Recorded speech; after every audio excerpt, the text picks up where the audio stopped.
So in this day and age where everyone's got a camera, it's the age of social media, you can post something and within minutes it's gone viral.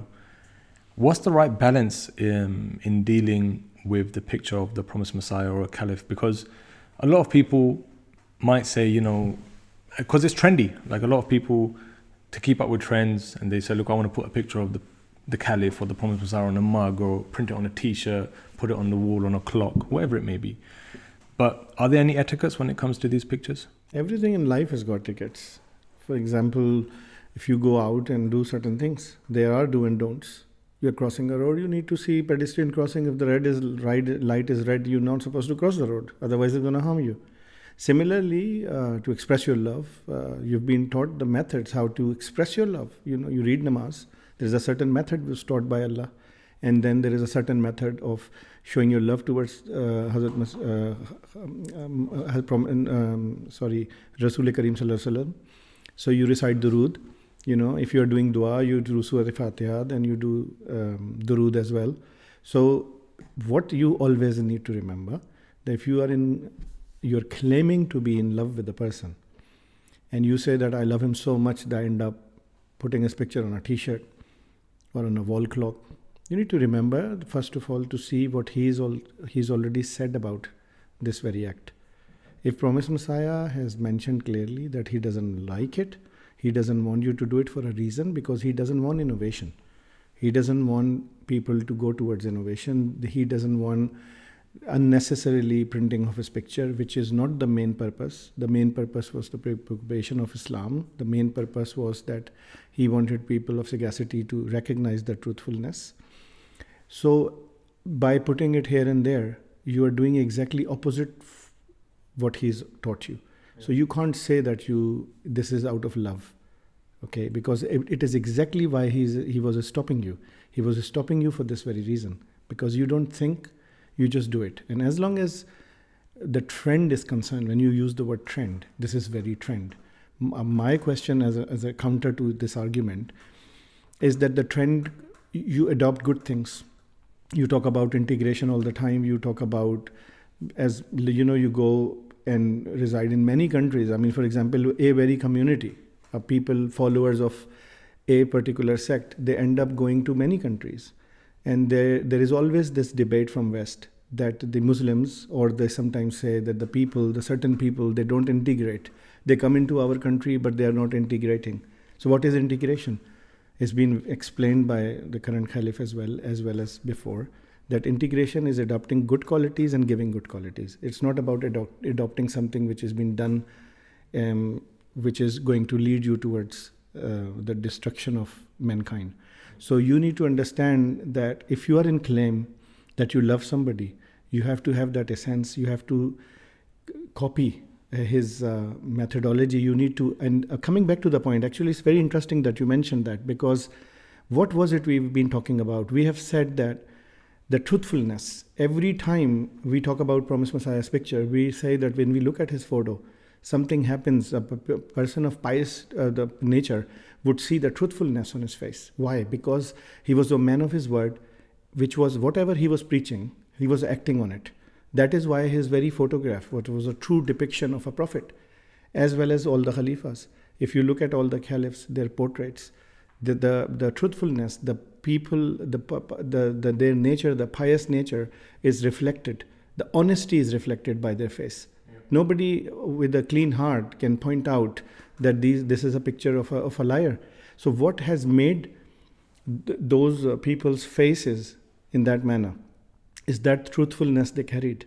So my very question is that if you're not acting on those characteristics, you're not going to be doing what they've been teaching you. Because my love for my dad, for my father, for my mother, the first thing I would do is whatever they've taught me, I'll try to do that. And similarly, if we are not doing what have been taught by our caliph day in, day out to us, and we are not acting on that, there is no way that whatever weak means we have, try to propagate Islam, try to propagate the truthful teachings of Islam, they would not be ever powerful, because we are not applying the method which has been taught by the Prophet. It's like like in social media you see, I think they call them influencers. So these social media personalities,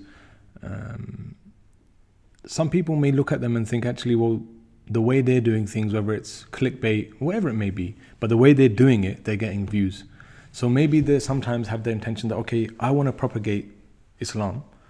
Maybe if I use those methods to do it, I'll get more, or I'll be more successful in my kind of propagation. So it seems to me like a Robin Hood theory, that you go and steal and then devote all your money towards the betterment of mankind. You do sadaqah with the stolen money. It's not possible. You can't do that. You can't continue to read namaz and then at the end of the day, you're not even doing proper ablution. You're saying that, oh, I forget to do it, or I don't want to do it. Do it your own way. Yeah, do it on my own way, and I've got my methods of showing it. And it is a very weak practice of human nature, that we tend to say that, oh, I believe in that way.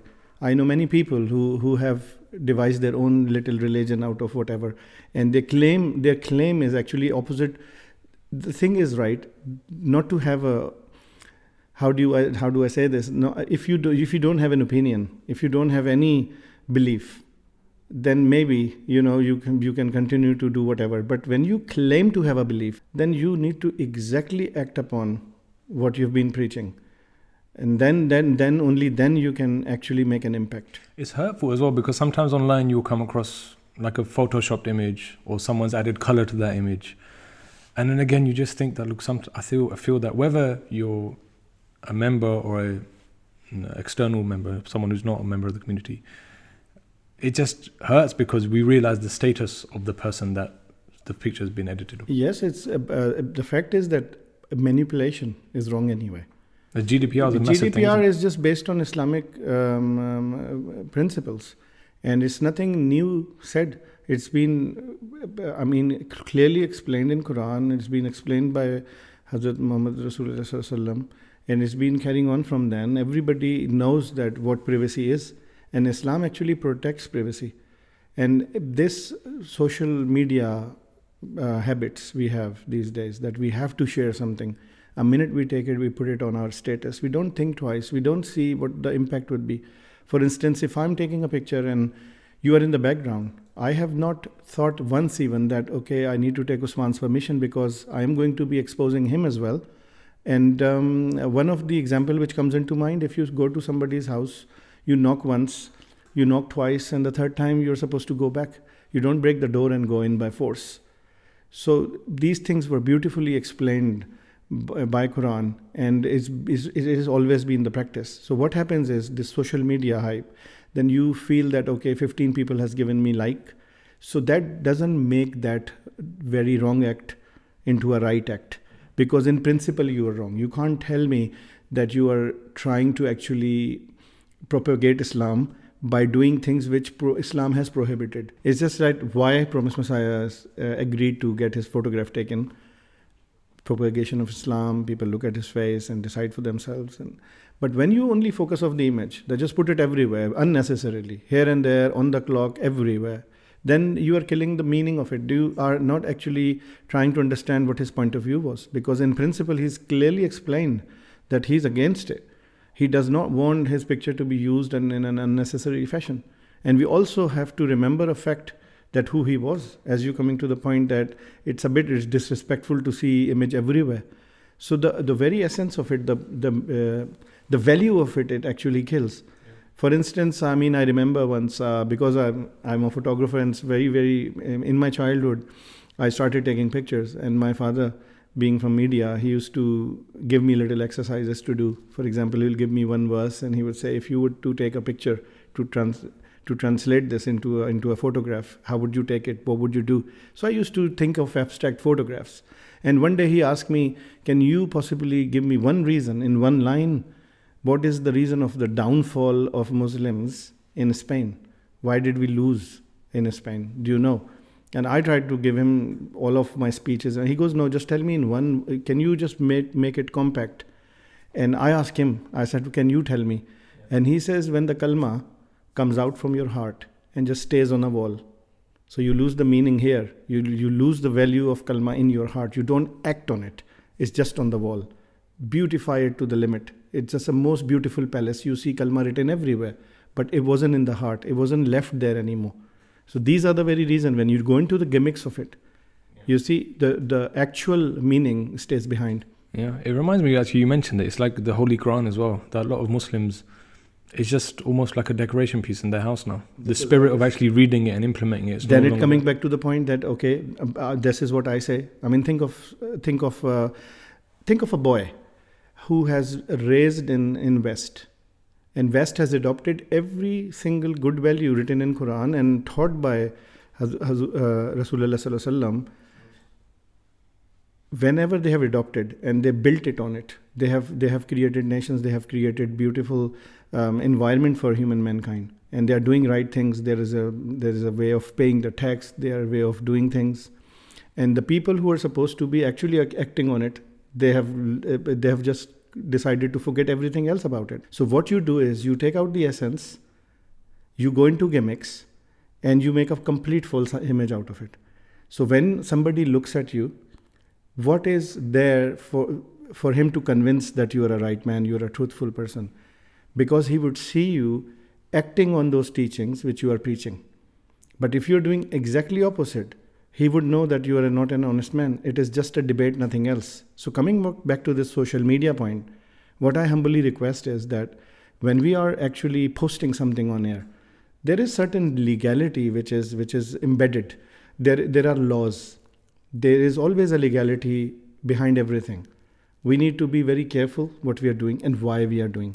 So coming back to a point when somebody shows his intent, because Promised Messiah based on innamal a'malu binniyat. So if somebody says that my pure intent was that I was doing it for the propagation of Islam, I hang the picture because the guest comes in from external places and they see the picture of a truthful person, so there's an impact on them, then I'm nobody to question. But when you're doing it unnecessarily, you are supposed to be asking yourself this question: am I doing it right? Am I doing it in the way I've been told to do? Yeah, I think what's powerful is that, like you said, true love is in obedience, in doing actually what that person wants you to do.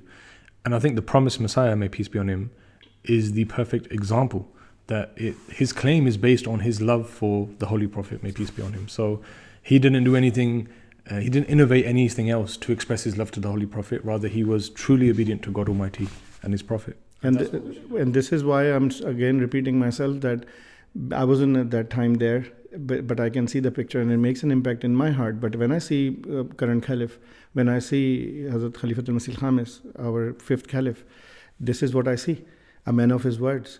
Whatever he's preaching, he's acting on it. And that is why the impact is so powerful that anywhere he goes, I see, as an external, I'm trying to look at what is going on in that environment.